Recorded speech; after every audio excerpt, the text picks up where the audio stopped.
ξέρω αν θα διάλεγα τόσο μεγαλειώδεις όρους.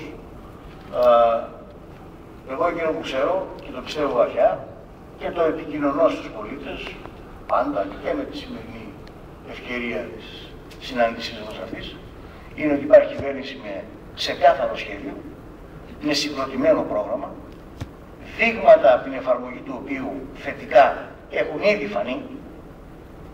Χρειάζεται επιμονή στην προσπάθεια αυτή.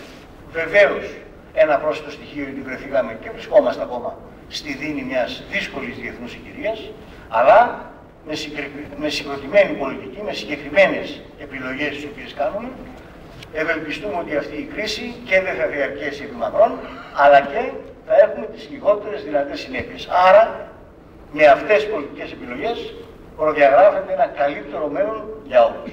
Προϋπόθεση όμως είναι να κρατήσουμε σταθερά το τιμόνι, να διαφυλάξουμε τις βασικές πολιτικές που έχουμε κατακτήσει, να συνεχίσουμε στον δρόμο των μεταρρυθμίσεων.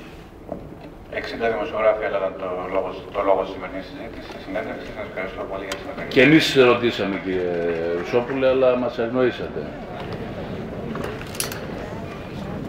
Τι είπατε? Ελάτε. Μεγαλώσαμε, κύριε Ρουσόπουλε, τι να κάνουμε. Άλλαξε, κύριε Πρόεδρε. Άσπρος ανταγές. Σου δίνω χρόνο παρά χρόνο. Ευχαριστώ πάρα πολύ, κύριε Ρουσόπουλε. Μεγαλώνουν οι άνθρωποι.